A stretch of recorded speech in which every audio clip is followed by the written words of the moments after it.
Dismal reviews? Bad word of mouth? Or was this historical epic just a little too epic in length? Here's why Babylon bombed, and bombed big at the box office. Babylon had a production budget of $110 million, which probably has gone to the huge cast as well as the intricate and decadent set designs.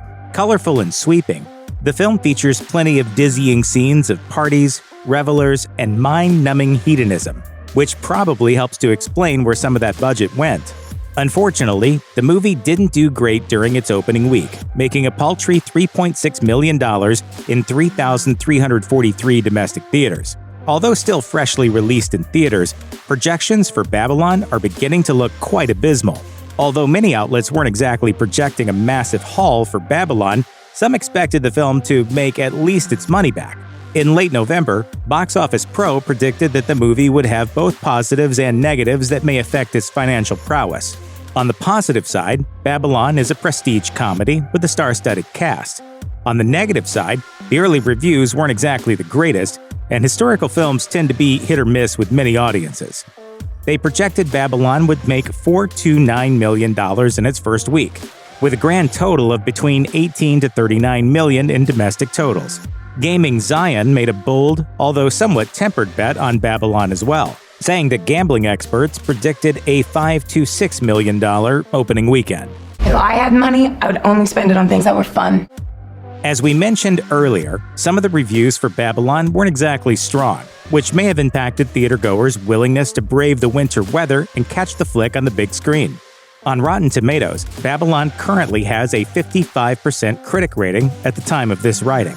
In their review of the film, Salon claimed that Babylon is exhausting, finding that the movie tries to do entirely too much over its runtime, though ends up saying very little by the movie's culmination.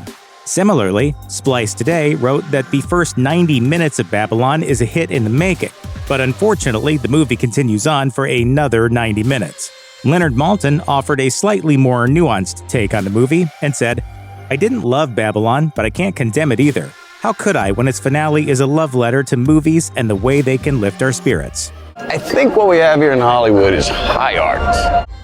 Many critics have pointed out the exceptionally long runtime of the movie, which is 3 hours and 9 minutes of absolute heartbreak and debauchery, a daunting endurance experience for viewers, and one that may have proven to be too much for some.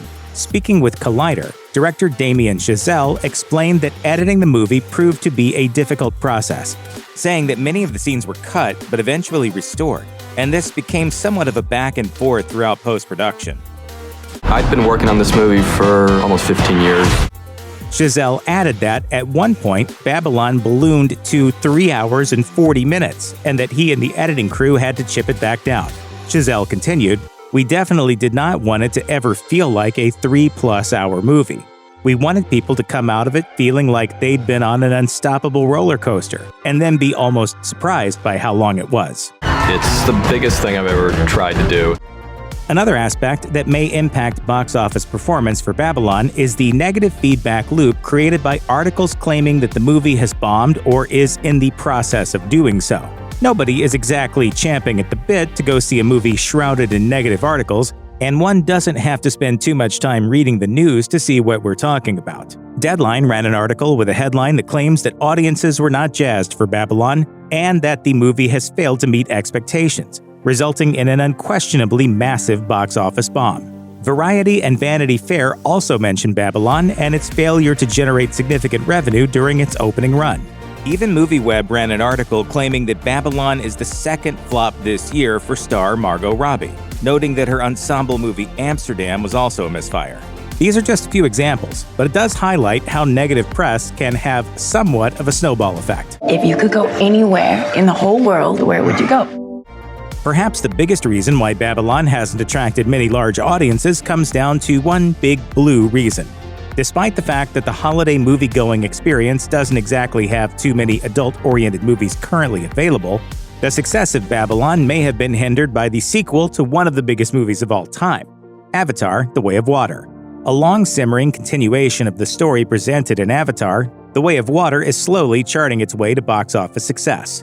We cannot let you bring your war here.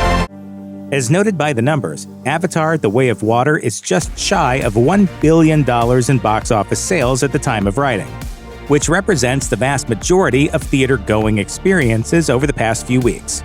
The draw and spectacle of Avatar: The Way of Water may have been enough to cut into the audience that was initially interested in Babylon, which may only represent a small sliver of ticket sales.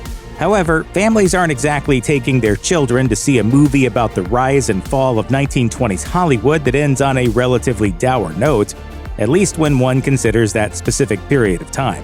Still, there seems to be a multitude of reasons as to why Babylon has been unable to climb to the heights it had ambitions for, though there certainly is a chance that the movie will experience a resurgence in interest during award season.